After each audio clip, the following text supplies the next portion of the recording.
The Templeton Twins by Ellis, Weiner. We're going to continue Chapter 7, Part 2.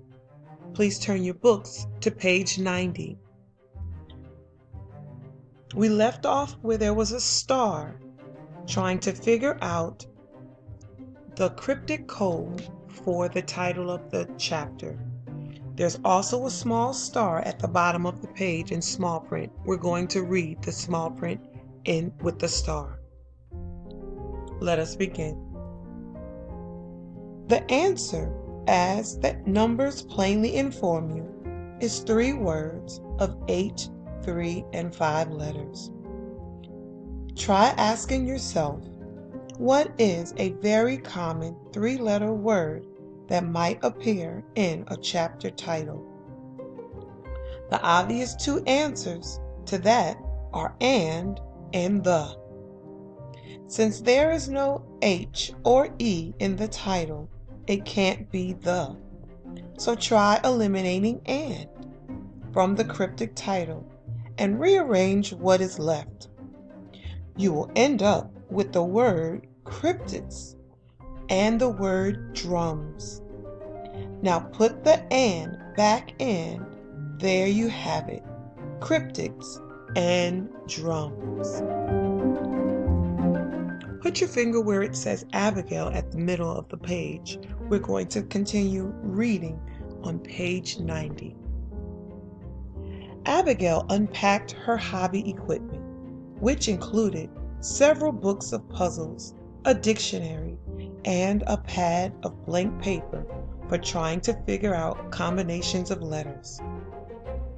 And as long as she had all of this stuff in front of her, she decided to do a puzzle.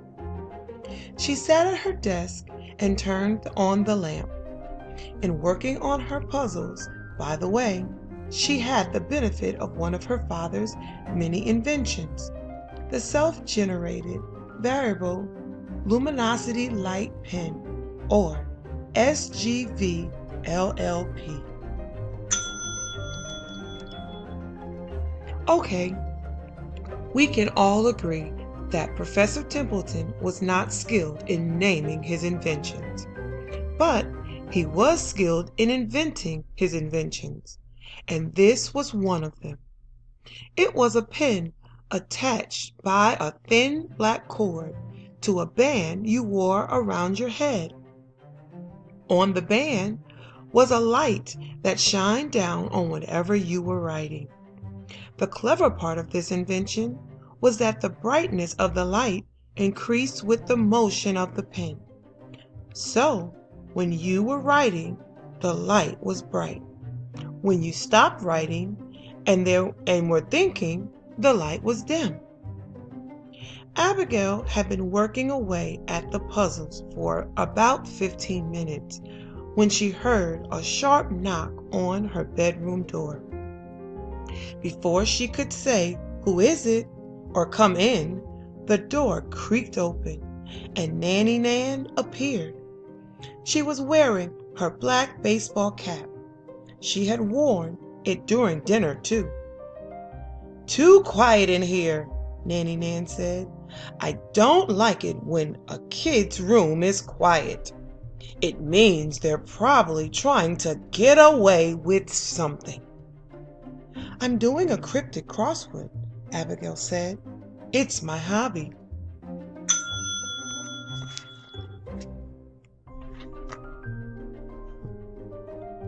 "Oh, baloney," the nanny sniffled. "That's not a hobby.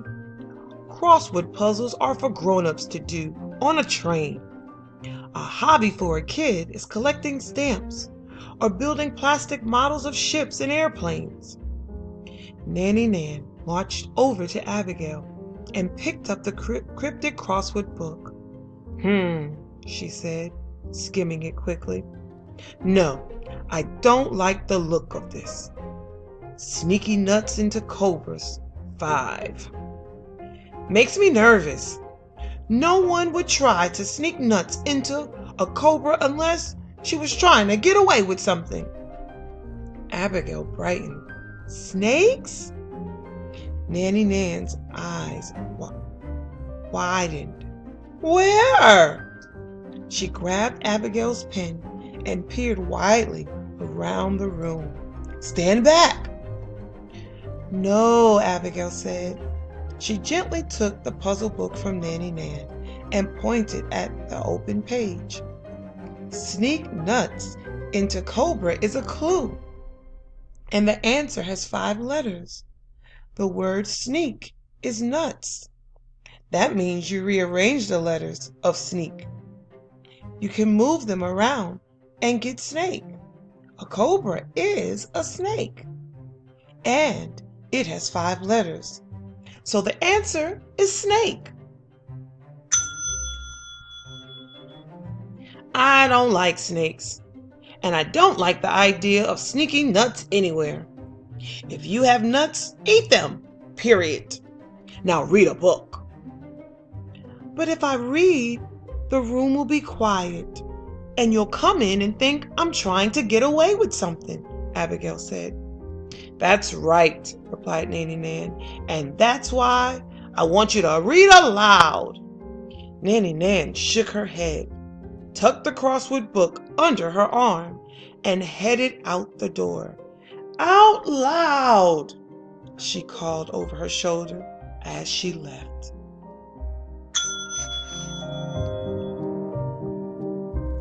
Meanwhile, in his room, John had lovingly taken the equipment for his hobby out of its cases.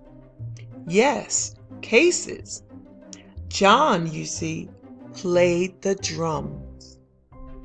His set of drums, as drum sets go, was basic but complete. He had a bass drum that sat on the floor, and with the use of a foot pedal, made a deep, booming sound. He had a hi-hat stand, which also worked by a pedal, and which brought 2 small cymbals together with a nice clack sound. He also had a snare drum, which was a thin drum with a lot of tight coils wired running across its bottom, headed that made a crisp marching sound. He had 2 tom-toms, which had no wires running across their bottom head and made a deeper, familiar drum sound. John also had 2 larger cymbals, each mounted on its own stand, that made different kinds of shimmering and crashy sounds, and a stool to sit on while playing, which is exactly what he was doing, quite happily, when the door to his room flew open and a very exasperated Nanny Nan strolled in and waved her arms for quiet. He stopped playing. "Too noisy!" she shouted. "I don't like it when a kid's room is too noisy. It means they're probably trying to get away with something."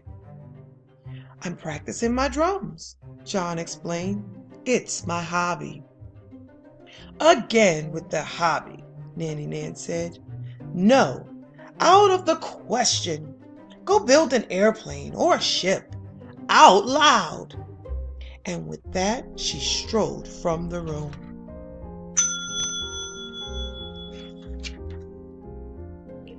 I'm drawing your attention to the twins' hobby because they will prove to be extremely important to this story, and, for all I know, other stories. So file them in the back of your mind for future reference. I say this although I have no idea what it actually means. How do you file something in the back of your or anyone's mind? So pretend I didn't say this.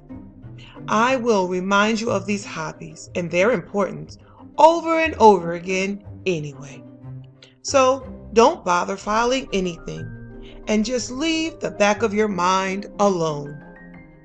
A moment later, as John was sitting on the drum stool, wondering what to do next, the door opened and his sister walked in. "This is terrible," she said. questions for review. Number 1, see if you can solve this cryptic clue. Hint, the answer is the name of a wonderful person. Insane Rant Roar 8. Number 2, since playing the drums requires using both your hands and both your feet at the same time, is it physically impossible? Therefore, no one can play the drums. The same is true for driving a car, swimming, and dancing. None of these activities can be performed by human beings. Discuss.